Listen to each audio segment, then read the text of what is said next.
Bonsoir à tous et bienvenue dans Connaissez-vous. On va commencer avec un romancier ce soir. C'est Alain Berenbaum qui sera notre premier invité. Il a déjà signé une quinzaine de romans et à côté de ces romans, il a une série policière, Les aventures du détective Michel Van Loo. C'est le 7e épisode de cette série, ça s'appelle Le Coucou de Malines. On en parle avec lui dans un instant. Notre deuxième invité, ce sera la chanteuse Clémix. Clémix est déjà active depuis quelques années. Elle sort maintenant son premier album. Elle le présentera bientôt à l'ancienne Belgique. Clémix, donc dans quelques minutes. Et puis on terminera avec une proposition au théâtre. Ça s'appelle L'amour sous algorithme. C'est en ce moment à la Tricoterie. C'est Xavier Campion, le metteur en scène, qui viendra nous en parler. Un spectacle qui a un énorme succès. On vient d'ailleurs de rajouter des dates pour le mois de novembre, on vous les donnera en fin d'émission. Et puis Thomas de Molina sera dans notre micro ouvert. Il est acteur et il viendra nous dire un texte de son cru. C'est Connaissez-vous ? Et nous sommes partis.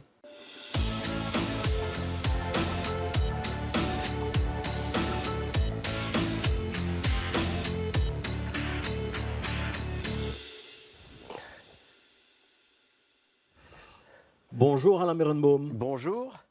Est-ce que vous savez combien de romans vous avez déjà écrits ? Écoutez, quand on aime, on ne compte pas.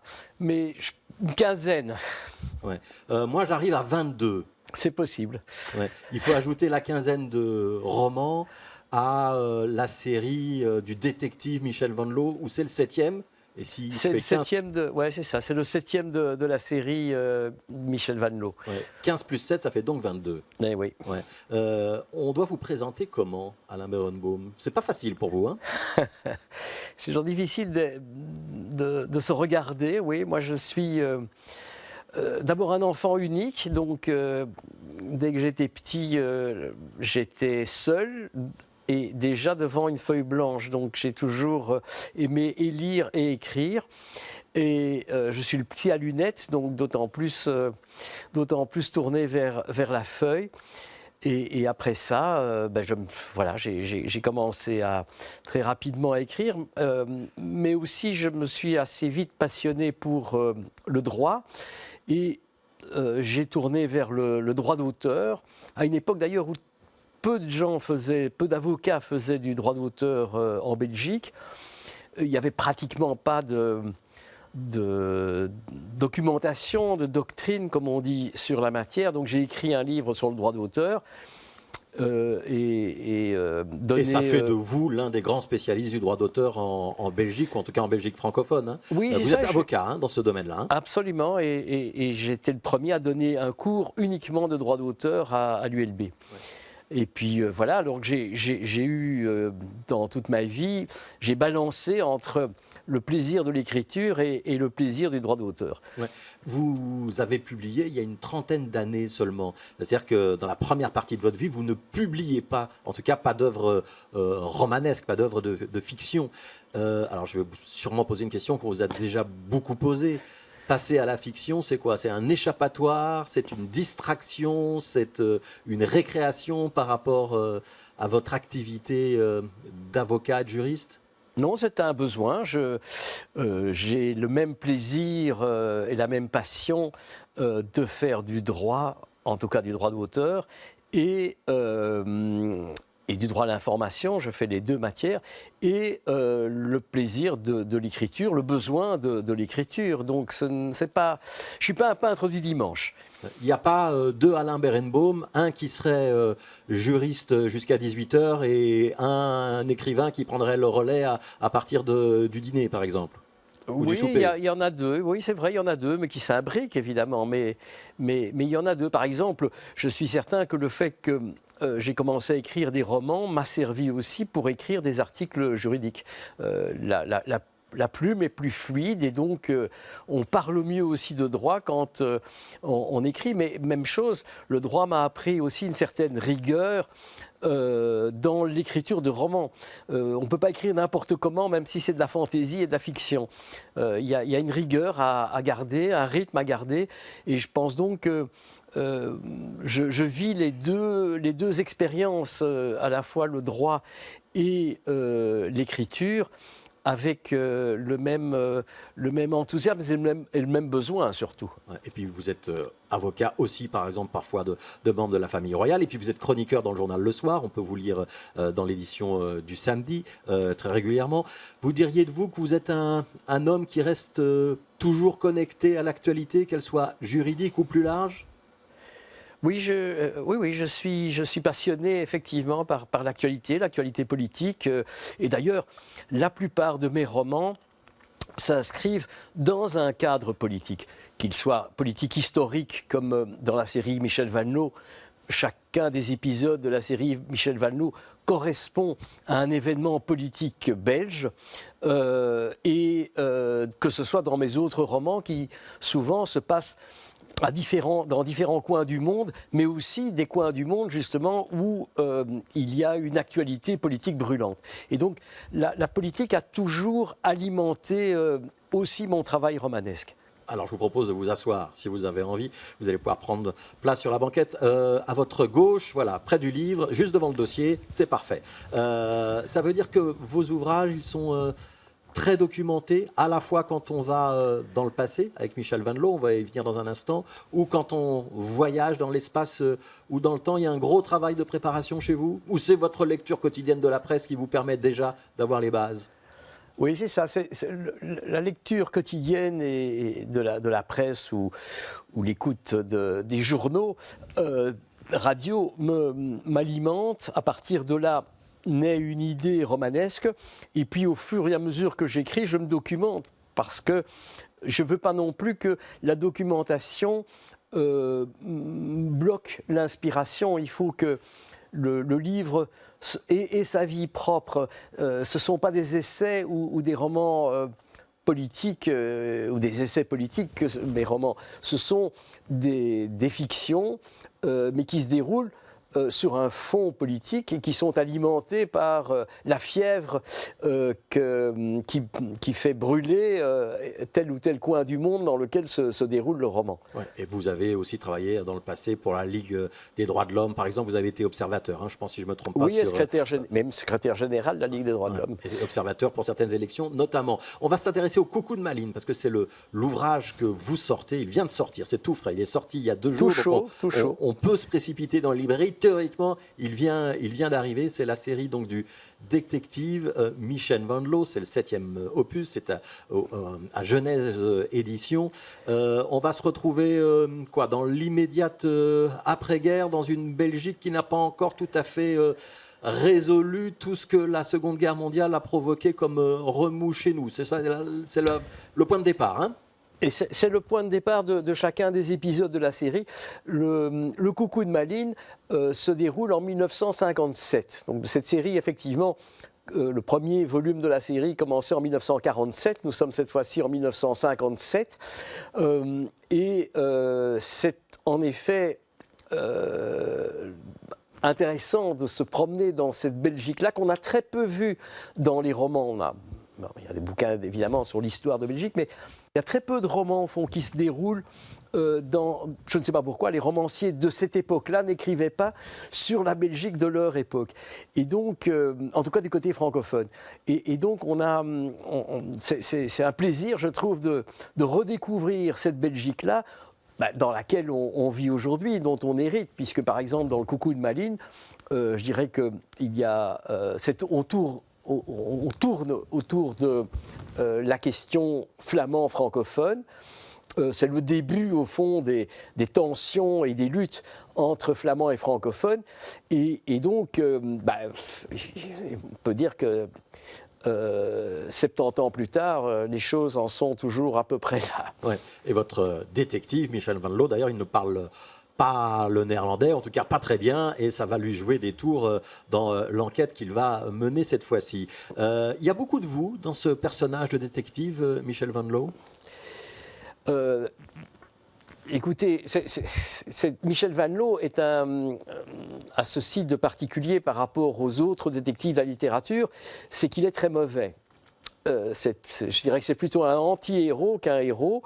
Il a un peu de flair, il est empathique, mais heureusement, il est entouré d'une équipe de copains et de copines qui lui permettent d'avancer et de résoudre la plupart de ses énigmes parce qu'il n'y arriverait jamais tout seul. C'est vraiment pas ni Maigret ni Sherlock Holmes.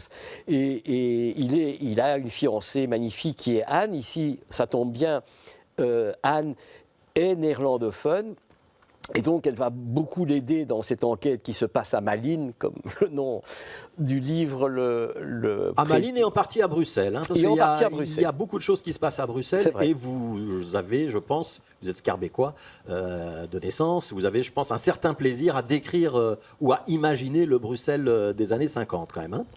Oui, tout à fait, qui est le Bruxelles de ma propre enfance. Et donc, j'ai en effet beaucoup de plaisir à avoir situé le bureau de Michel Vanloo dans la rue où j'habitais à Schaerbeek, près de la place des Bienfaiteurs, et à faire promener Michel Vanloo à travers les cafés de Bruxelles, puisque Michel Vanloo est un grand amateur de gueuses grenadines. Et aussi, il faut bien dire qu'il aime bien manier la langue bruxelloise, donc toute la série des Michel Vanloo est matinée d'expressions ou de phrases ou d'insultes, surtout en bruxellois. Alors, on ne doit pas trop en dire quand on parle d'un roman policier, Alain Berenbaum. Mais est-ce qu'on peut quand même donner un petit peu le pitch de départ? Notre détective, il est contacté par un homme mystérieux qui lui demande une enquête mystérieuse. On peut dire ça? Oui, c'est ça. Il doit suivre, en tout cas, une dame dont le client lui dit que c'est sa fiancée, qu'il veut l'épouser, mais il demande au détective de faire une petite enquête sur elle. Il suppose qu'il a quelques doutes sur la moralité de cette dame. Et puis quand, effectivement, il suit cette dame, et il découvre assez rapidement le malheureux Michel Vanloo, accompagné de sa fiancée Anne, découvre que cette dame est assassinée, elle est morte dans le hall de son immeuble.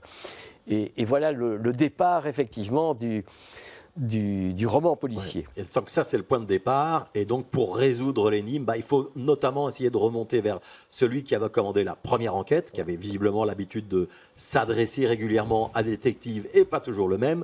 Et ça va être la suite du roman. Un nom sur le nom de ce personnage, celui qu'on essaye de retrouver, Blumkohl. Vous vous amusez dans les noms de famille, Alain Berenbaum. Voilà, le chou-fleur, oui. Oui, et on va beaucoup jouer justement autour de la langue néerlandaise dans ce roman, puisque très vite, Michel Vanloo, qui donc enquête à Malines, heureusement, grâce à sa fiancée, il peut parler aux gens, puisqu'il est, comme beaucoup de francophones de l'époque, incapable de parler néerlandais. Il va se rendre compte, en fait, qu'il est dans un nid de guêpes qui est... encore le souvenir de la Seconde Guerre mondiale, les collabos condamnés après la guerre, qui à ce moment-là, nous sommes à la fin des années 50, lèvent la tête et réclament, notamment à travers de nouveaux partis politiques qui viennent de se créer, la Volksuni a été créée l'année précédente, qui réclament la réhabilitation des collabos des nazis pendant la guerre en disant qu'au fond, s'ils étaient nazis, c'est avant tout parce qu'ils étaient de bons flamands. Et donc il y a tout ce climat-là qui permet à Vanloo de baigner dans une matière politique tout à fait intéressante. Voilà. Et on va quand même préciser qu'il y a le style d'Alain Berenbaum, il y a beaucoup d'humour dans cette écriture, il y a des rebondissements, il y a du rythme. D'ailleurs, il y a le livre à votre gauche, Alain Berenbaum, si vous voulez bien le saisir. Je peux vous demander d'ouvrir, soit vous ouvrez une page au hasard, soit vous prenez le début, soit vous prenez le début d'un chapitre et vous nous faites 15-20 secondes de lecture. Alain Berenbaum, lu par Alain Berenbaum. Je vais commencer, autant commencer par le début. Alors, ça commence comme ça. Le chapitre s'appelle « Au début, il y a Diego Blumkohl » et Michel Vanloo parle en disant « Enquêter à Malines ? Désolé, je n'ai jamais mis les pieds dans cette ville, je n'y connais personne. Je me sentis rougir, mais je tenais à être honnête, même si j'avais désespérément besoin de boulot. Et surtout, je ne parle pas un mot de flamand. Je ne vous paye pas pour causer, monsieur Vanloo. Je voudrais que vous filiez le plus discrètement possible cette dame. Si j'engageais un détective local, elle risquerait de le reconnaître. Malines est une petite ville, vous savez. Vous aurez l'air d'un touriste égaré. Personne ne se méfiera. Mon client s'appelait Diego Blumkohl, du moins c'était le nom imprimé, en relief je vous prie, sur la carte de visite qu'il me remit avant même de m'asseoir. En dessous de son nom était inscrit en petits caractères « Export-import », suivait une adresse à Malines, Brûle, 45. Voilà, Alain Berenbaum, on va vous engager à acquérir ce coucou de Malines et à poursuivre la lecture de votre côté. C'est très agréable à lire. C'est un roman policier, mais on est dans du policier souriant, Alain Berenbaum, c'est ça l'idée un peu? Oui, je dirais policier sarcastique, ironique. Il y aura une suite, il y aura un 8e épisode des aventures de Michel Van Loo. Est-ce qu'il va progresser dans le temps? Est-ce que l'année prochaine, on aura un Michel Van Loo en 1958, 1960? La série passe d'une année à l'autre et on a déjà eu en 1958 un Michel Van Loo qui se passait dans le chantier de l'Expo 58, qui s'appelait L'espion perd la boule. Voilà, le coucou de Malines par Alain Berenbaum. On va vous proposer de la musique maintenant. Est-ce que vous êtes d'accord, Alain? Avec plaisir. On va vous faire découvrir Clémix.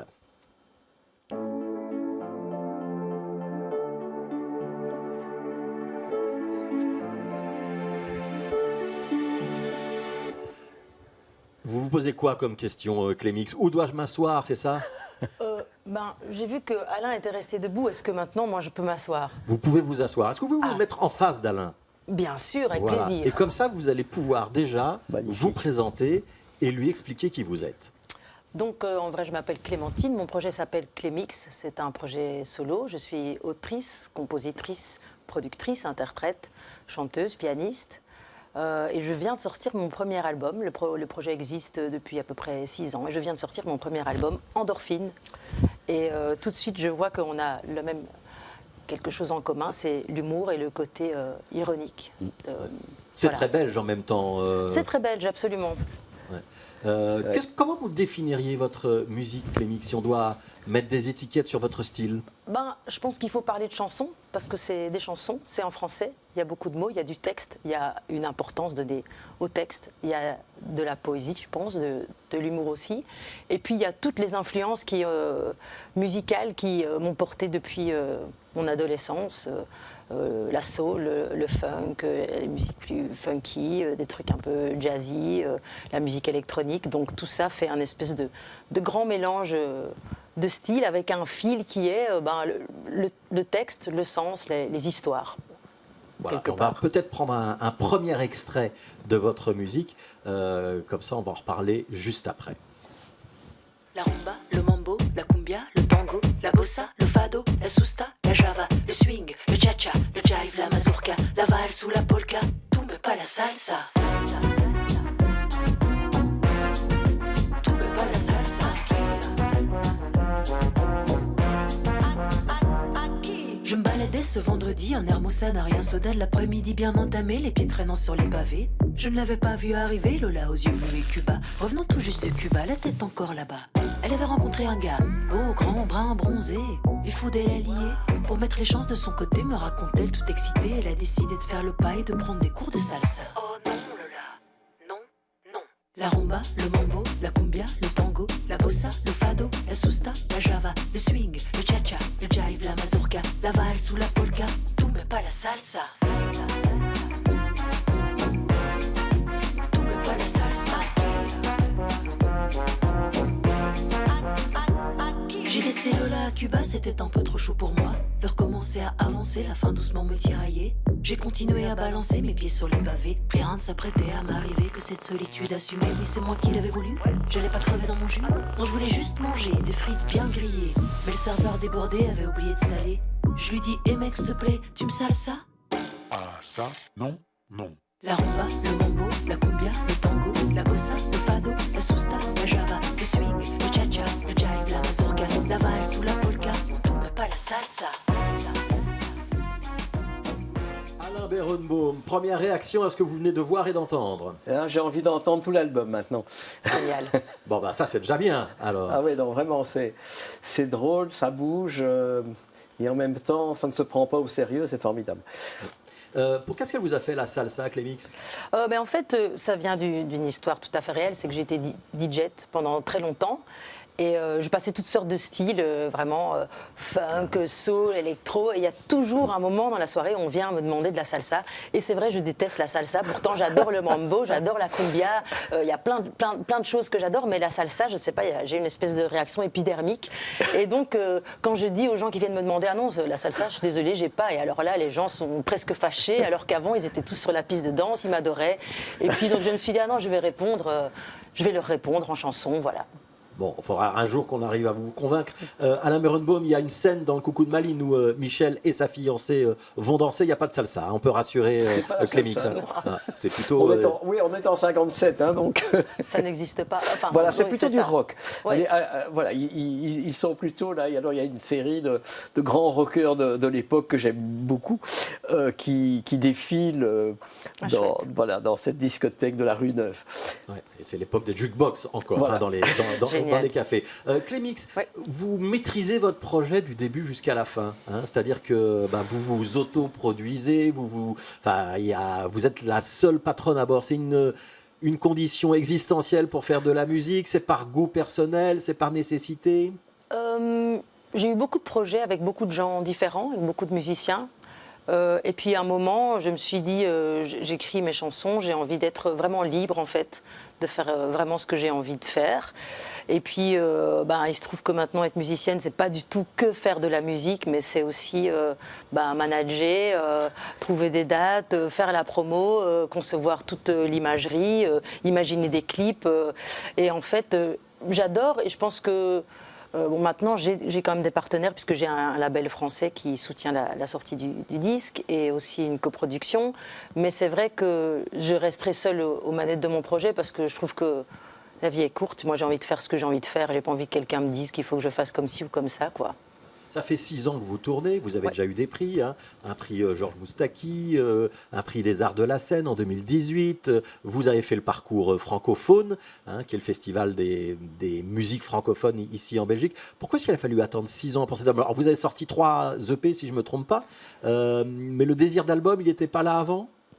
Il était là avant, mais j'avais toujours dit que je ferais un album quand je serais un peu plus entourée. Et puis aussi, c'est un gros budget, un album. Et ça va aussi un peu à contre-courant de tout ce qui se passe maintenant, parce qu'on est dans un monde qui va très vite, où on doit sortir beaucoup de choses, où c'est vraiment le single, on doit accrocher les gens sur 15 secondes. Et puis, à un moment, je pense que la maturité fait que j'ai envie de faire un format un peu plus long, et donc un propos un peu plus long. Et puis aussi, j'ai fait 2 EP très électroniques et après le Covid, j'ai fait un EP piano-voix, très triste. Et pour l'album, j'ai eu envie de mélanger ces 2 facettes. Donc ce côté salsa, youpla boom, et puis un côté où il y a vraiment de la chanson, plus chanson, avec des arrangements très sobres, piano, voix, et genre quelques instrumentistes en plus, mais vraiment... On ait le temps et l'occasion de se concentrer peut-être plus sur le texte et sur la voix. Et oui, moins voilà, sur l'instrumentalisation et le rythme. Donner un peu d'air et puis faire voyager. J'ai créé le nouveau live aussi vraiment comme un voyage avec des tableaux où on peut à la fois danser, s'amuser, rigoler et puis parler des choses tristes de la vie comme les histoires d'amour qui foirent ou la mort qui nous attend tous. Les histoires d'amour un peu compliquées, c'est justement le 2e extrait de votre album qu'on va découvrir.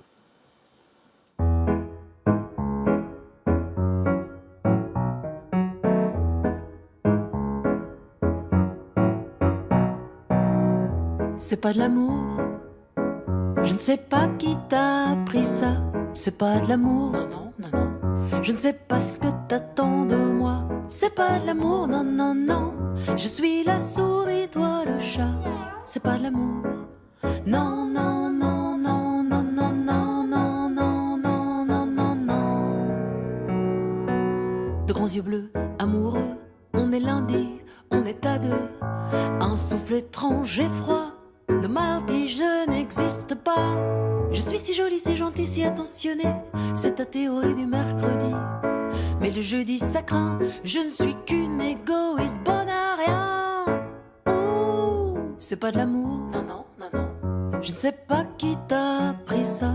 C'est pas de l'amour. Non, non, non, non, non, non. Je ne sais pas ce que t'attends de moi. C'est pas de l'amour. Non, non, non. Je suis la souris, toi le chat. C'est pas de l'amour. Non, non, non, non, non, non, non, non, non, non, non, non. Clémix, elle raconte quoi cette chanson? Bah, elle raconte l'amour vache avec une biche. Elle raconte l'inconstance dans l'amour aussi, parfois. Ouais. Le fait qu'on peut être très haut et puis très bas. Vos personnages, ils rencontrent l'amour, Alain Berenbaum?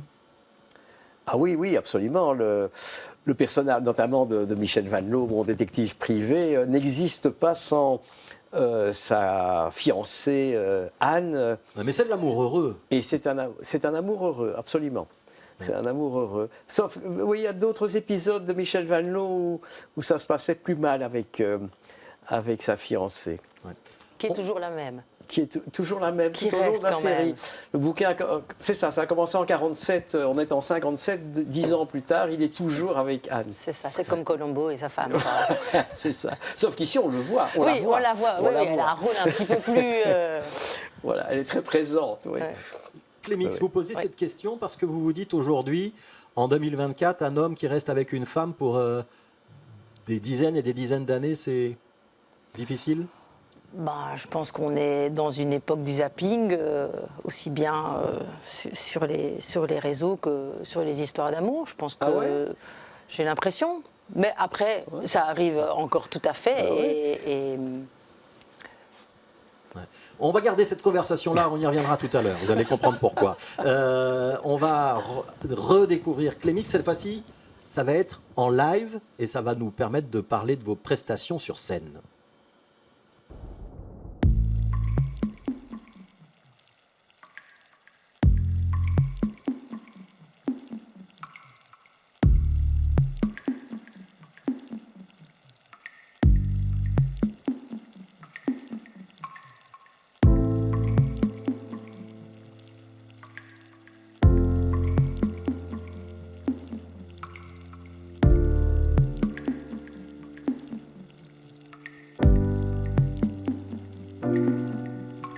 Il pleut à grosses gouttes le matin.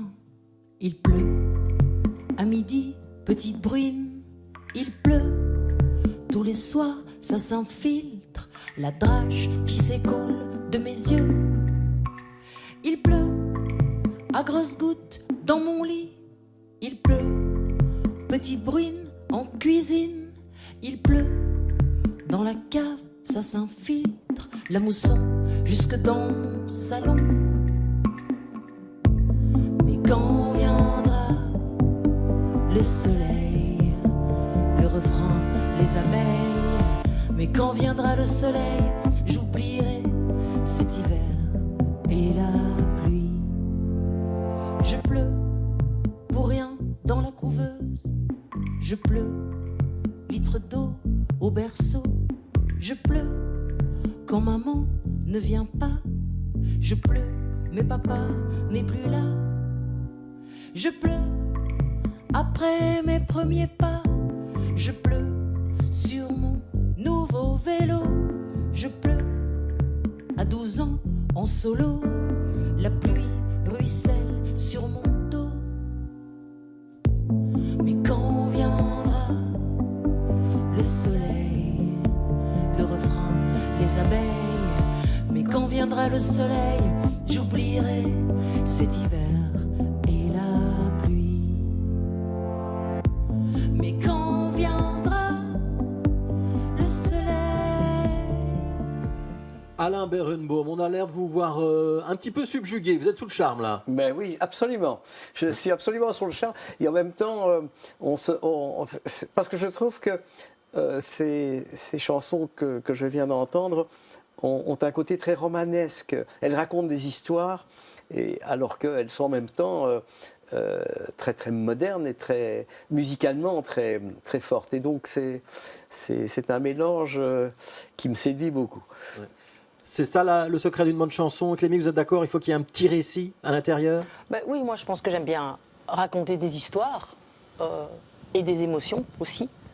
Et que je pense que j'ai fait l'album qui est un album qu'on écoute. Il y a plein de chansons, vous mettez plein de chansons, par exemple des chansons en anglais où le sens des mots est beaucoup moins important, où on va s'amuser, ou je ne sais pas. Et c'est vrai que sur l'album, il y a des chansons, j'ai envie que les gens ils écoutent vraiment ce que j'ai à raconter, l'histoire, parce qu'il y a une introduction, il y a un corps, et puis il y a la fin de l'histoire qui clôture quelque chose. C'est comme une petite nouvelle. Et il y a un personnage, bien sûr. Que dans les 3 chansons qu'on vient d'entendre, chaque fois c'est un autre personnage qui est au centre de l'histoire. C'est pas vous, c'est moi sans être double, moi. ouais. Voilà, c'est ça. Oui, oui. Ouais, il y a vraiment une narration, en tout cas. Oui, c'est ça. Ouais. Et ça, c'est très, très agréable, très, très fascinant. Ce qu'on vient d'entendre, c'était un live, Clémix. Oui. Ceux qui iront vous voir au Botanique, parce que ce sera la présentation de l'album, ce sera le 24 octobre, ils doivent s'attendre à ça. Vous êtes toute seule sur scène. En même temps, on a l'impression qu'il y a beaucoup de choses qui sont pré-produites, que vous appuyez sur un bouton et là, il y a la bande-son qui part. Donc c'est quoi? Où vous allez vraiment jouer au piano? On est entre les deux? Alors on est entre les deux. Ça fait 6 ans que je tourne en solo d'abord, et puis je travaille que avec des machines hardware. Donc bien sûr il y a beaucoup de choses qui sont préenregistrées, mais je joue aussi avec ces machines. Je peux passer dans une partie où la durée n'est pas définie, donc je peux interagir avec les gens, faire des choses sur les machines même. Et puis pour la sortie de l'album, j'avais vraiment envie de marquer le coup, et donc j'ai fait appel à une section cuivre. Donc j'ai composé des parties pour trompette, trombone et saxophone. Et donc au Botanique, on l'a déjà fait pour la première fois au Septem de Saint-Guilain la semaine passée. Je serai parfois en solo, et puis la section cuivre me rejoint, aussi bien pour faire la fête que dans des moments très intimes, ou qui sont là au piano. Et donc pour la seconde fois, mais vraiment c'est pour la sortie de l'album, je serai accompagnée. Je ne serai plus seule sur scène, mais c'est vrai que d'habitude je suis seule sur scène. S'il y a un vrai piano, je suis entre le vrai piano et mes machines, et s'il n'y a pas de vrai piano, j'ai un piano digital qui a un très beau son et qui fonctionne aussi. Voilà. Un mot sur le titre de l'album. Pourquoi est-ce que ça s'appelle Endorphine? Endorphine, c'est un peu... Bon, c'est l'hormone du bonheur, on l'appelle pour faire court. Je pense que c'est... je me suis beaucoup intéressée à ce qui se passe dans le cerveau, par exemple, quand on tombe amoureux. Et donc, j'ai trouvé que c'était un fil entre toutes les chansons, parce que je pense que dans cet album, il y a à la fois une joie de vivre et quelque chose qui est très joyeux, et à la fois quelque chose qui est plus triste. Et c'est vrai que l'endorphine, on en produit aussi quand on pleure, on en produit aussi quand on écoute des chansons tristes, et donc on en produit quand on chante, quand on danse, et donc c'était vraiment quelque chose... et je pense qu'en concert, mon but c'est vraiment de donner une grosse dose d'endorphine aux gens, et ça, pour l'instant, ça fonctionne. Donc voilà, je trouve que ça définit bien, et puis mon état d'esprit, je suis quelqu'un d'assez finalement joyeuse, alors que je ne l'ai pas du tout toujours été dans ma vie. Mais aujourd'hui, je suis plutôt vers l'endorphine que vers la dépression. Est-ce que vous avez un moment de kiff, une endorphine, un moment de joie lorsque vous êtes sur scène, et puis peut-être le trac lorsque vous êtes avant d'être sur scène? Est-ce qu'il y a quelque chose que vous cherchez là-dedans? Je pense que sur scène, c'est ma place. Ça, il faut m'avoir vu sur scène pour le comprendre. J'ai plus trop le trac, j'ai moins le trac qu'avant, c'est tout à fait gérable, mais sur scène j'ai un shot d'endorphine qui est incroyable. Je veux dire, le dernier concert, je n'ai pas réussi à m'endormir avant 5h du matin, tellement j'étais encore haut, quoi. Donc en fait c'est une drogue naturelle, c'est une drogue gratuite, on est son propre dealer et on sait comment la provoquer, puisque chanter, danser, voilà, il y a plein de choses, on sait très bien comment on peut la provoquer. Donc sur scène, moi c'est vraiment un gros shot d'endorphine et de bonheur. Ouais, même question pour vous, Alain Berenbaum. Qu'est-ce qui vous procure du plaisir et qui pourrait être votre moteur? Est-ce que c'est le retour du public, le retour des autres? Est-ce que c'est le livre qui vient de sortir et dont vous tenez la couverture entre vos mains? Est-ce que c'est une bonne plaidoirie lorsque vous êtes avocat? Écoutez, moi, mon plaisir, c'est quand j'écris, c'est-à-dire le moment où je suis devant mon écran, je n'écris pas sur une feuille, sur un écran, c'est le moment où sur l'écran, je sens que l'histoire est en train de se dérouler. Et comme je ne sais jamais vraiment où je vais, je ne fais pas de plan à l'avance d'un livre, c'est un plaisir solitaire, de suivre mes personnages et de me rendre compte qu'ils m'amènent quelque part. Ça, c'est un profond plaisir. Alors, Mais j'ai aussi un grand plaisir musical. J'adore le jazz. Et donc, voilà, plaisir musical, c'est la musique. Et c'est important parce que le jazz, justement, c'est le rythme. Et quand on écrit, c'est aussi le rythme. Un livre tient autant par son rythme que par l'histoire ou par l'écriture. C'est exactement C'est comme la musique. C'est comme mes Exactement. chansons, quelque part. Absolument. Comme les chansons. Ouais. je vous propose qu'on accueille un troisième invité, si vous êtes d'accord. On va vous emmener au théâtre, à la tricoterie, et on va accueillir le metteur en scène Xavier Campion. On va être un ménage à trois, oui.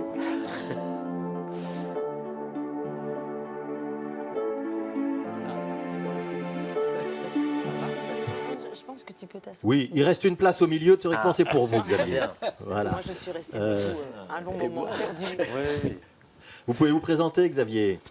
Alors, je suis Xavier Campion, je suis le cofondateur avec Joël Yana de la Tricoterie, fabrique de liens à Bruxelles, à Saint-Gilles. Et voilà, je viens, je pense, pour parler de L'amour sous algorithme, dont j'ai fait la mise en scène. Voilà. Donc metteur en scène quand même, hein, de formation aussi. Hein. Vous n'êtes pas que le Oui, créateur comédien. de la tricoterie. Non, comédien et voilà, oui, et metteur en scène. Ouais. Ouais. Est-ce que vous voyez pourquoi je vous ai réunis tous les trois? Ou pas encore? C'est terrible cette expérience. Hein. Oui, Oui, c'est un test.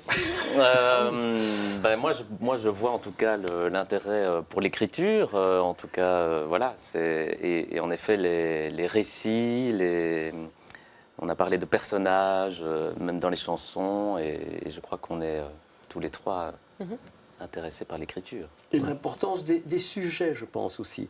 Je pense que tous les trois, on ne parle pas de rien. Il y a parfois des gens qui font des chansons sur rien, peut-être très belles d'ailleurs, mais je pense qu'on a tous les trois à cœur de raconter quelque chose qui nous tient à cœur, justement. Alors, on va peut-être expliquer ce qu'est l'amour sous algorithme. Vous nous faites le pitch de cette pièce? Oui, donc c'est donc tiré de l'enquête de Judith Duportail sur l'application Tinder, hein, dont elle a été vraiment elle-même son propre Kobe, parce qu'elle était addicte à cette application. C'est une journaliste. Hein. C'est une journaliste française, et elle en a donc tiré un bouquin qui s'appelle L'amour sous algorithme.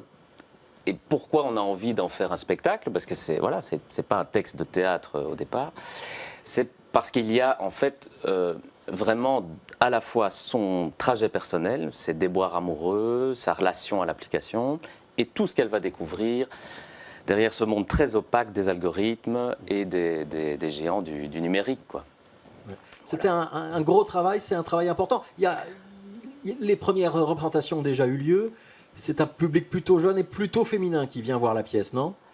Oui, c'est bien vu. Je pense que c'est un spectacle qui nous paraît, après 2 représentations. Alors ce matin, en ce moment, il y a une scolaire, donc j'aurai aussi d'autres échos, mais c'est un spectacle qui nous paraît nécessaire parce qu'on sent, il y a une dimension évidemment informative, les gens sont très fort touchés par le contenu, par ce qu'ils découvrent, il y a quand même un petit côté scandaleux qui est révélé. Bon, on découvre qu'on est tous manipulés lorsqu'on va sur ces plateformes, c'est pas non plus tout à fait étonnant.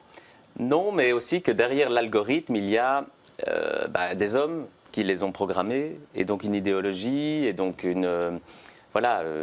les choses se font pas par hasard, quoi. Et donc il y a quand même dans la manière dont c'est conçu des révélations dans l'enquête, et puis il y a une espèce de revanche, d'exutoire qui peut passer par les moments, tout le trajet de l'héroïne en fait, je pense. Alors voilà. c'est Alexia de Piquer qui joue la pièce. Elle est d'ailleurs seule en scène pour L'amour sous algorithme. On va voir un petit extrait, on en reparle ensuite. Tinder Gold, Tinder Select, Tinder Plus reçoit des likes illimités. Ce jour-là, t'as 28 ans et tu sors d'une rupture. Tu décides de t'inscrire à la gym et sur Tinder. Plus envie d'une relation sérieuse. Direction Berlin. Pourquoi tu l'as pas remis à sa place? Ça va être comme ça avec tous les mecs? Voilà, tout petit extrait. D'abord, Xavier, est-ce que vous pourriez expliquer, peut-être qu'il y a des gens sur ce plateau qui n'ont jamais été sur Tinder, est-ce que vous pouvez leur expliquer comment ça marche, ces histoires de matchs, etc. Ben donc le coup de génie du créateur de Tinder, Sean Rad, c'est ce qu'elle raconte dans l'enquête, c'est d'avoir supprimé la peur du râteau. Donc c'est-à-dire que les deux personnes sont d'accord. On swipe à gauche, on swipe à droite, et puis on fait une sélection de profils avec lesquels on veut matcher. Et puis quand les deux disent oui, ben voilà, ils peuvent se parler, et puis après ils peuvent se rencontrer, etc. Et donc c'est ce qu'elle raconte, c'est évidemment que ça fait au début un espèce de boost pour l'ego, parce que elle voit qu'elle plaît à plein de gens. Mais bon, voilà, il y a une question de quantité, et puis de déconvenus, parce qu'en fait, voilà, tout le monde va sur ces applications pour différentes raisons au départ. Et donc, elle explique que à travers, en parallèle qu'elle mène son enquête, elle a toute une série de déboires amoureux et de rencontres qui ne sont pas toujours ultra positives, quoi. Voilà, ben vous avez dévoilé les deux liens. Le premier, c'était l'enquête. On est dans une enquête un petit peu policière. Alors, c'est pas Michel Van Loo qui l'amène, c'est une journaliste, mais elle a quand même du mal. Hein. Il faut ouvrir les portes et elle s'y prend pas toujours très bien. Hein. Et puis le deuxième, c'est la question de l'endorphine, de notre plaisir, de notre dépendance à ce qui fait du bien à notre ego. Clémix, je ne vais pas vous demander si vous êtes déjà allé sur Tinder. Moi, je peux vous répondre, je n'y suis pas allée. Est-ce que vous avez le sentiment que dans les relations hommes-femmes, ou dans les relations amoureuses d'une manière générale, ça peut être aussi entre personnes de même sexe, ce qu'on cherche avant tout, c'est la reconnaissance dans le regard de l'autre, et c'est ça après quoi on court, et c'est de ça dont on est malheureux lorsqu'on l'a perdu ou lorsqu'on ne le trouve pas? Je pense que c'est quelque chose qu'on cherche dans la vie, et peut-être qu'à tort, on le met à cet endroit-là aussi. Et que quand on a un peu de reconnaissance de soi-même, envers soi-même, on est peut-être moins exigeant envers l'autre. Comment ça marche l'addiction à Tinder, Xavier Campion? Il y a des recettes, il y a un savoir-faire de cette firme américaine qui a conquis le marché de la rencontre en Europe? Oui, il y a vraiment dans la conception même de l'algorithme, tout est conçu. Elle explique notamment sur l'idée de la récompense aléatoire. Donc c'est comme dans un casino, le fait de ne pas savoir si on va gagner ou pas, c'est ça qui crée l'addiction en fait. Et donc on ne sait jamais le nombre de matchs, le nombre de likes, de récompenses que va nous envoyer sur notre petit téléphone. C'est quelque chose qu'on peut transposer, je pense, à d'autres applications, à tous les réseaux sociaux, parce que quand on poste, par exemple, un commentaire, un texte un peu bien écrit, on regarde si les gens ont liké, et si on met une photo d'une super pizza qu'on est en train de manger, on se dit est-ce que ça a intéressé les gens, et ça booste un peu notre ego de savoir qu'on n'est pas tout seul en fait au restaurant devant notre pizza, mais en fait on est quand même tout seul. Mais ça fonctionne vraiment, je pense, sur la production d'hormones, de récompenses, quoi. C'est ça qui est. Donc on est, à mon avis, extrêmement manipulé. Donc parfois on joue le jeu en le sachant, mais enfin, c'est un peu affolant. Hein. Et en même temps, sur ces réseaux sociaux, on est très seul. Parce on est soi par rapport aux autres. Et on est très seul à attendre justement l'appel des autres. C'est ça qui est aussi fascinant, je pense, dans l'ensemble des systèmes des réseaux sociaux. Ça nous enferme et ça nous relie en même temps. Xavier Campion, est-ce que vous pouvez expliquer ce que c'est que l'indice de séductabilité? Alors, pour être précis, c'est la note de désirabilité.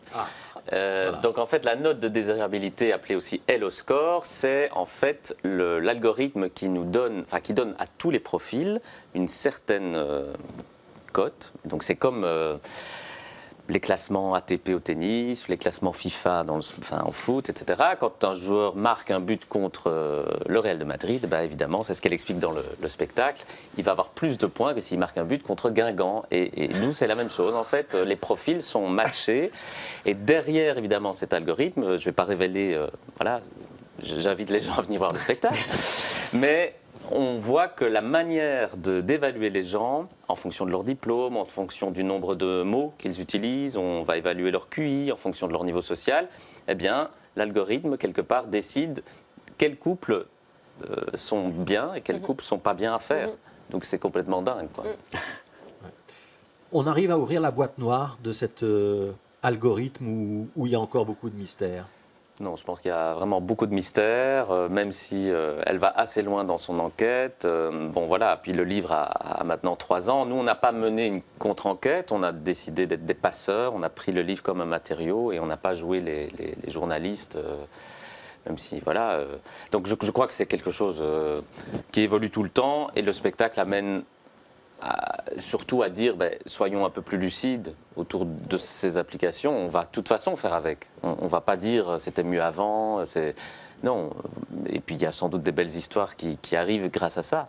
Mais il faut apprendre, je pense, à mieux les utiliser, quoi. Ouais. Ça vous fait peur, cet univers des réseaux sociaux, des algorithmes, des applications, aussi bien pour rencontrer l'âme sœur que pour trouver une voiture, un scooter, pouvoir vendre des anciens vêtements, etc. Alain Berenbaum? Mais non, on ne va pas avoir peur parce que, comme Xavier vient de le dire, on ne reviendra pas en arrière. Donc on vit avec cet univers, il faut le domestiquer comme tous les univers qui sont apparus au cours des années. Et chaque génération, même la mienne qui n'a pas connu même pas l'ordinateur, forcément... on vit avec, on doit se trouver des règles. Il y a pas... les algorithmes et les machines en soi ne sont ni gentilles ni méchantes. Si je vous dis que demain, je lance une application qui va être spécialisée dans le droit d'auteur et que, par exemple, Clémix, plutôt que de faire appel à Alain Berenbaum, elle va prendre un abonnement à 5,90 € à mon application et on va répondre à toutes ces questions. Vous allez réagir comment ? Ça va se faire très vite, c'est l'intelligence artificielle. L'intelligence artificielle, déjà, ChatGPT peut déjà répondre, pas toujours bien, mais peut déjà répondre à toutes sortes de questions dans toutes les matières possibles et imaginables, et même aux audaces en droit d'auteur. Simplement, on n'est pas certain que... Le problème des machines, de manière générale, c'est que les machines n'inventent rien. Et au fond, c'est ça où l'humain sera toujours plus fort, c'est qu'il a toujours une fantaisie, une folie, une imagination que les machines n'auront pas. Et c'est là que je crois l'humain sera toujours un pas en avant. Clémy, vous êtes d'accord avec ça ? J'espère. Je veux dire que l'humain sera toujours un pas en avant, oui. Oui. Même si il y a des machines autour de vous sur scène. Oui, il y a des machines, mais c'est moi qui les commande. C'est pas elle qui me dit ce que je dois faire. Pas encore, non. Je pense que il y a déjà quelqu'un qui m'a dit « Ah, tu sais, tu peux écrire des paroles de chansons avec... il y a des applications, tu devrais essayer. » Je dis « Non, j'ai pas envie d'essayer. C'est ce que j'aime, écrire des paroles. Donc si je demande à quelqu'un de les écrire à ma place, où est l'intérêt, quoi ?» On va revenir à L'amour sous algorithme, Xavier Campion. C'est donc une actrice seule en scène, Alexia de Piquer. C'est assez sobre, il y a un vélo d'appartement, un fauteuil, un ordinateur, un téléphone, et avec ça, vous réussissez à créer le décor ? Oui, on est à la tricoterie dans un lieu durable, donc on essaye même de l'appliquer dans les décors. Il y a un poulpe aussi, mais il n'a pas souffert. Hein ? Non. Voilà, il n'a pas souffert. Non, il y a l'utilisation de la vidéo et puis de différents intervenants qu'on convoque à l'aide de tous les médias possibles sur le plateau, c'est-à-dire la vidéo, le son. Et donc elle est toute seule sur scène, mais elle a des partenaires de jeu qui apparaissent sous différentes formes. Ouais. On va déjà préciser que c'est un très très gros succès parce que vous aviez prévu une quinzaine de jours de représentation. Il y a déjà eu une première prolongation et là vous rajoutez maintenant des dates pour le mois de novembre. Donc le conseil pour ceux qui ont envie d'y aller, c'est quand même de ne pas trop tarder. Hein. Ça sera du 26 au 28 novembre pour les nouvelles dates qui ont été ouvertes. Vous êtes surpris par ce succès ou pas ? Oui, on a aussi ajouté le 3 et le 4 décembre parce que les 3 dates sont déjà quasiment complètes. Ah bon. Oui, c'est assez évidemment surprenant et agréable de voir que que le spectacle répond à une attente de la presse, du public, et donc c'est très très très intéressant. Et ce qui est vraiment chouette pour nous, c'est d'avoir un plus large public avec qui on peut le partager, et les retours. Les discussions qu'on a après le spectacle c'est pour ça qu'on fait ce métier, donc c'est chouette. Je voudrais qu'on dise un petit mot de ce lieu, la Tricoterie. Donc on est à Saint-Gilles, on n'est pas très loin de la place Bethléem. C'est au départ un lieu convivial de quartier. Le fait qu'on y produise maintenant des pièces de théâtre, ça veut dire qu'on va élargir le public qui venait traditionnellement dans ce lieu. Ça va être quoi la ligne éditoriale, la ligne directrice de vos productions en théâtre ? Je dirais que la ligne, c'est parler de sujets de société et partir de matériaux plutôt du réel, en fait. Ici, c'est une enquête journalistique. La première création, c'était D'autres vies que la mienne, d'après le récit d'Emmanuel Carrère, et c'est pas un roman. Donc voilà, cet axe avec le réel, je pense que c'est un peu notre ligne. Pour la première fois, en effet, il y a même un abonnement de théâtre qui est proposé pour l'année, mais voilà, on a des grosses difficultés de subvention. Je pense que c'est difficile de faire vivre un lieu comme celui-là. Maître Berenbaum en sait quelque chose. Et donc, oui, c'est très très difficile. Donc la ligne, pour le moment, c'est la survie. Je le dis franchement, on est plus que menacé. Même si, on fait des choses quand même qui ne correspondent pas au niveau de subvention qu'on a, je dirais. Mais qui rencontre un public. Ce sera quoi le prochain spectacle après L'amour sous algorithme ? Alors, on accueille l'Infini Théâtre avec le Décameron, et puis ensuite le Pas de l'autre, qui est un spectacle sur le climat, et puis il y aura une autre création qui s'appelle Jean-Luc. Et voilà, c'est quand même beaucoup aussi autour de l'idée de la rencontre, puisqu'on s'appelle Tricoterie Fabrique de liens. Voilà. Et donc L'amour sous algorithme avec des nouvelles dates en novembre et en décembre. On conseille d'aller donc sur le site de la Tricoterie si on veut pas rater l'occasion. Pas Michel Van Loo, Alain Berenbaum, est-ce que vous avez déjà la prochaine aventure de Michel Van Loo dans un coin de votre tête ? Non, pas encore. Non, pas encore. Donc on va vous laisser un petit peu le temps de réfléchir. Une bonne année d'événements politiques belges passionnants des années 50. Ouais. Clémix, on a donc rendez-vous le 24 octobre au Botanique pour la sortie de l'album. Oui. L'album, on le trouve facilement, il faut le télécharger, il peut se trouver chez les disquaires. Il est sur toutes les plateformes pour l'instant et on attend les vinyles. Les usines de vinyle sont toujours en retard, mais donc il sera distribué en France, en Belgique, au Benelux. Et donc on pourra le commander sur les sites qui vendent des disques et peut-être chez votre petit disquaire. En tout cas, vous pourrez lui pourra le retrouver dans son ordinateur et le commander un vinyle, donc un pressage de vinyle. Voilà. Et il y a un site Clémix aussi qui existe où on peut avoir tous les renseignements. Clémixmusic.com. Merci beaucoup à tous les trois d'avoir participé à cette émission. On va donner la parole à un jeune artiste comme on le fait chaque fois dans cette émission. C'est un comédien qui vient aujourd'hui, dont peut-être que Xavier Campion va jeter un petit œil. Il s'appelle Thomas de Molina et il écrit une lettre à Saint-Nicolas. Enfin peut-être, en tout cas le titre de ce texte c'est « Cher Saint-Nicolas ».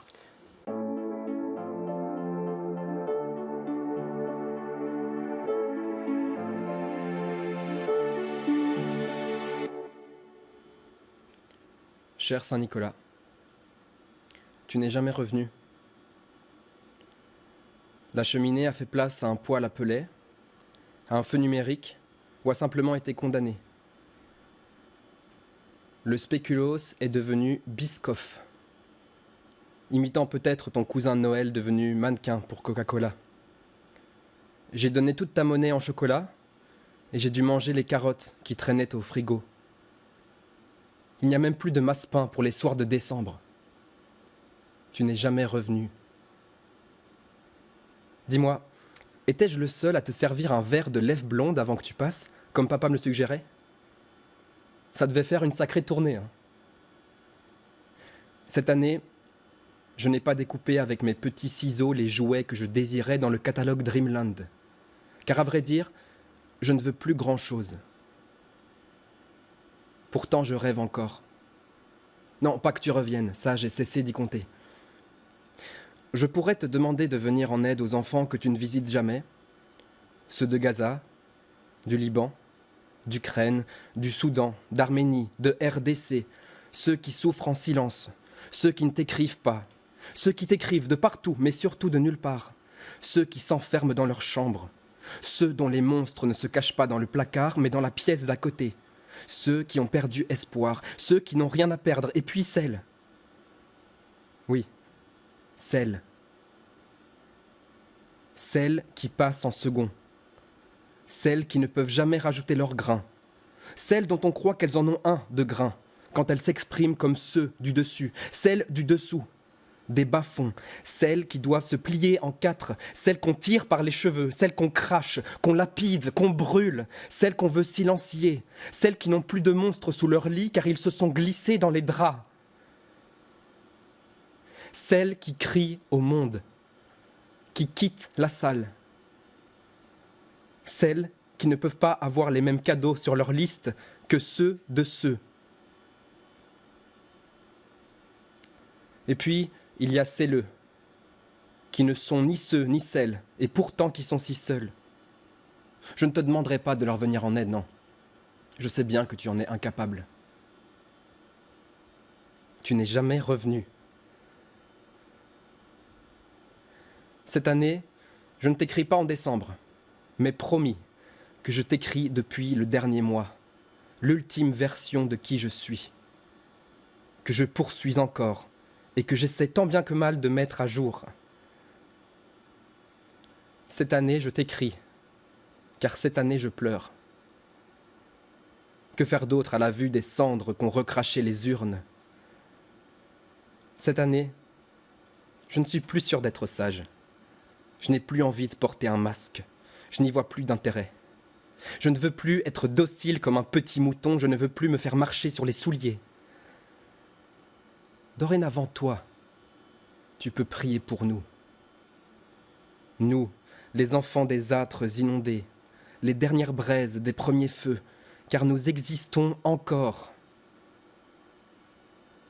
Cette année, je t'écris pour te dire que je ne te prierai plus. Je n'attendrai plus que tu reviennes. Pourtant, je rêve encore. Cher Saint-Nicolas, c'est vrai que c'est bientôt la période. C'était un texte de Thomas de Molina. Thomas de Molina qui est donc acteur, improvisateur. Si vous voulez suivre ce garçon, il est sur les réseaux sociaux, notamment sur Instagram avec un profil Thomas de Molina en un seul mot, sans les espaces. C'était Connaissez-vous. Merci d'avoir été au rendez-vous dominical de la culture sur BX1. On ne se retrouve pas la semaine prochaine parce que ce sont les élections, mais on sera là dans 15 jours.